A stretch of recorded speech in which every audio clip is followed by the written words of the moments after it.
Fantastic panel. Thank you very much. We have time to entertain a few questions of our United Nations for Sustainable Beef panel. Fire away. I will call on you. Nancy Lobby in the back. Oh, we have someone over here. I'm sorry. Dawn Robinson from ProForest. It's mainly a question for Jose, but maybe other people have something to share as well. I noticed that in Mexico, you have a lot of dairy members. In fact, the president of the organization is from Lala Dairy Company. I'm just wondering, was that a conscious decision to keep the definition of livestock broad and include beef and dairy, or did it happen sort of without planning? And has that been an issue for some of the other roundtables? In fact, like different than Brazil, like you in Mexico and Colombia, you cannot separate like livestock for beef and livestock for dairy. They're complementary. I mean, it was like who is going to lead the effort, and started with the Latin American Conservation Council meeting in Cancun last year, and the challenge was thrown. So we have to do what Brazilians are doing, and the Lala say, well, we assume the challenge just for this opportunity. But once we meet in Mexico, we have a clear idea that this sector is dominating or is prevailing in different regions. So in Región Lagunera, which is the desert of northern part of Mexico, this is more dairy in some specific region, but meat producers also, and also the poultry and industry and the whole livestock sector is going to be represented, need to be represented there. And we don't really push on that dairy sector is going to lead, but just as a transition phase, they are going to lead in order to build the institutional framework. Then we will see who is going to assume the responsibility.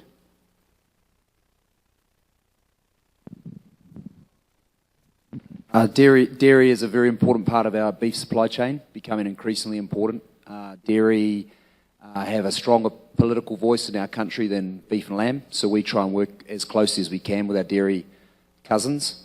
Water is going to be a more difficult challenge, but we're working with them as much as we can. From the Canadian perspective, we've just come through our annual general meeting, and the Dairy Association was present there. As part of our life cycle analysis, the dairy industry in Canada had already done a study, and so it was not our intention to duplicate anything that's been done, but in fact collaborate with the Dairy Association, because the number of cows that are within the system are very important to us. So they've been very much a part of how we've been structured as well. If I can just add to that from a global dairy perspective, the dairy sector, because I work there also, has the Global Dairy Agenda for Action, which was an initiative established in 2009 and reborn last year in the Dairy Sustainability Framework, very similar to the beef roundtable. We're not going down the standard route, but we recognise sustainability is important, and we also recognise that we need to work closely with our colleagues in the beef sector. I've just been talking to Rory at this conference about making sure that this GRSB is part of the dairy approach going forward to make sure we are aligned as much as possible. In Colombia, you have seen being a starting point, we have decided to keep it as livestock, so meaning dairy and meaning beef cattle. Also, you must take in mind that large amount of the population in Colombia is dedicated to what we call dual-purpose system. It's a system that produces milk and also produces meat at the end of the day. So in the future, if we need to split it, we will be happy to do it, but by the timing, we'll keep us livestock. In the U.S., obviously the dairy industry is very important to the dairy beef complex.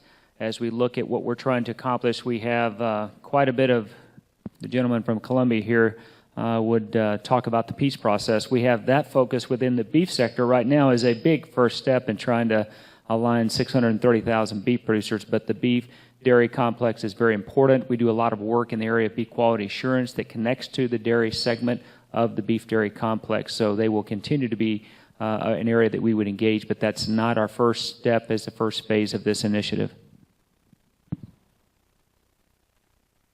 Nancy Lobby from the World Wildlife Fund. I've been involved with the Canadian Roundtable and the U.S. effort, so I'm familiar with the involvement of the cattle producers and obviously with the associations.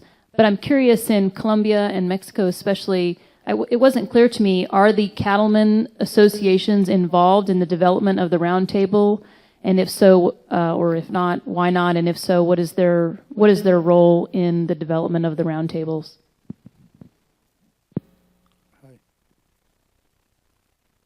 Hi.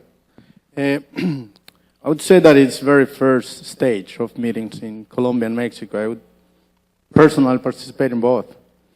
And I don't know, if you keep in mind that we started to discuss in Brazil in 2007, we agreed in 2009.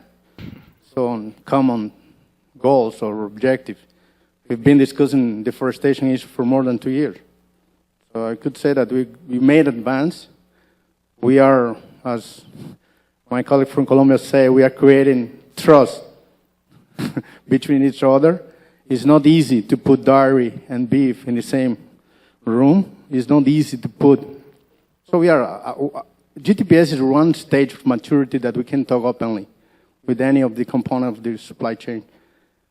We are struggling in Mexico to agree whose farmer represents who, whose government institution is going to be represented there, because there are 3 or 4.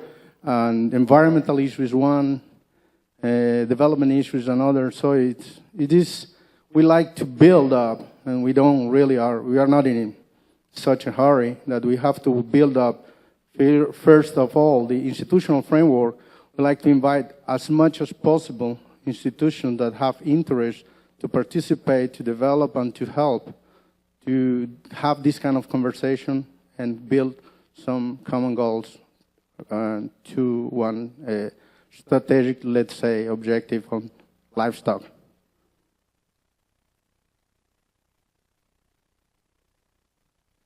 In Colombia, as you have seen, there were projects from the National Cattle Federation going on sustainability. And because of that, and because FEDEGAN, that federation, does not represent the whole of the cattlemen in Colombia, but around 60 to 70%, the government decided to set up the Roundtable, trying to reach, with the issue of sustainability, all the cattlemen, all the cattle ranchers in Colombia. Have another question?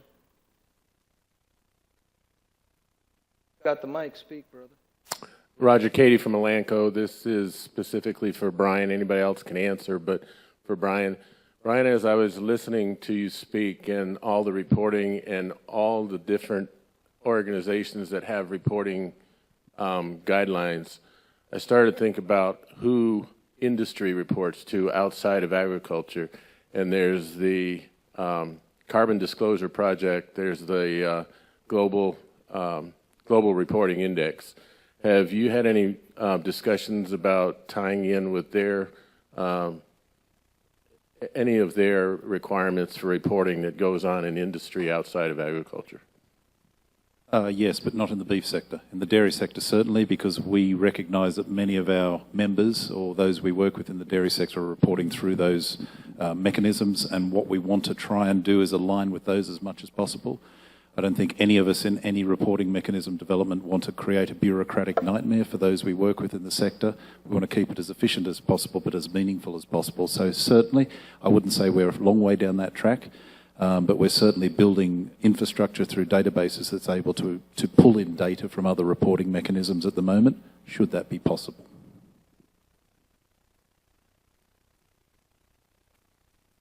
Yes. Hi, Rasmus Ramgassen from the University of Cambridge. I have a question for Dr. Gallego. I hope I pronounced that not too badly. Do you see, how flexible do you think the ranchers that you represent are? Because your sort of plan to halve the area of ranching over a relatively short time, I would presumably require many of them to stop being ranchers and to produce other agricultural products or move into different livelihoods. And secondly, how has the uptake of those silvopastoral systems that you described evolved? Well, the pledge is huge, and the time scale is very short. But because of that, the government decided to take that pledge and help the farmers to accomplish that.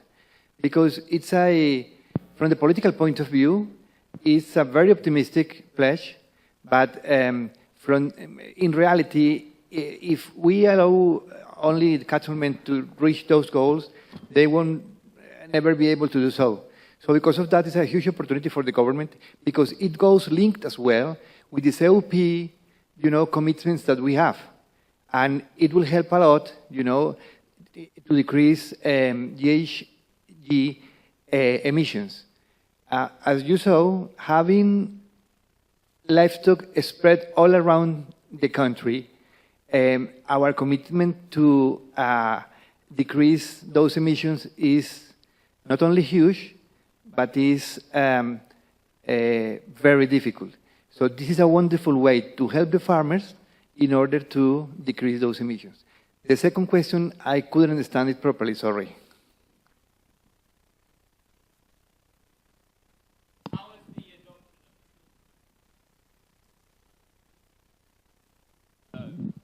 Right. There we have in Colombia CIPAF, that is a center for alternative production systems in Colombia that has been, I would say, worldwide leader in the developing of different arrangements of silvopastoral systems in Colombia. The point is that is only a tool. That couldn't be the tool, for giving sustainability to those livestock systems.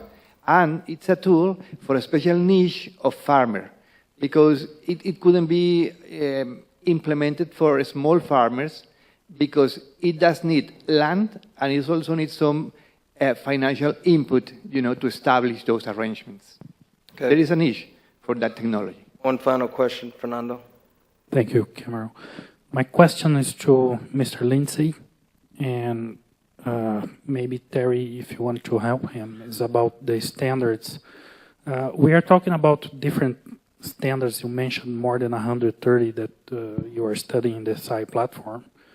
And we are also facing regional differences, because the challenges that we have in Brazil are not the same that you have in Mexico, in the US, or New Zealand.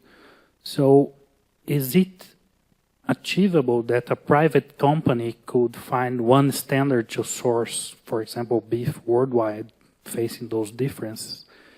And is there a danger that that kind of standard can turn into some trade barrier for some countries? I would like to hear from Terry about that. What's his vision about it, since we are both, exported-oriented production?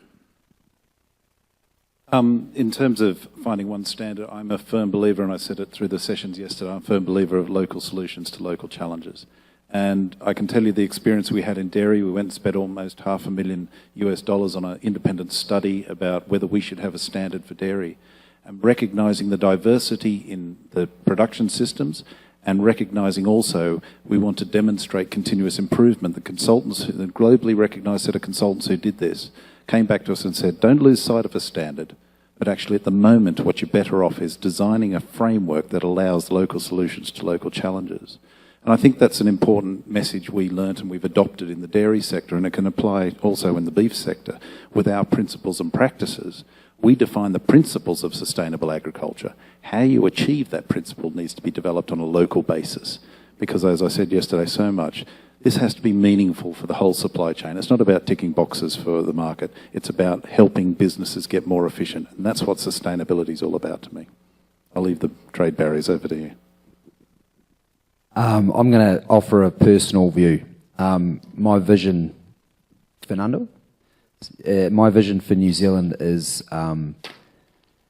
very much geared towards focusing on feeding what we can do, which is 30 million people. So people can talk about the 9 billion challenge. Great, good luck, and we'll meet your standards. I would like to see our industry focusing on what we do, and we should be focusing on quality. We can't feed the world. We're never going to be able to feed the world. We'll continue to do the good stuff, the public good stuff, as you've seen in the last few, in the series of slides over the last 2 days. We're always going to be working in that. We're going to be working in the Five Nations Beef Alliance. We're going to be working with our partners. We're going to be doing all that good stuff in the pre-competitive space. But I hope one day we succeed in doing what we do well. And we're doing it in the lamb, we're doing it in wine, we're doing it in seafood. And one day, hopefully, we'll do it in grass-fed beef. Let's thank our panel.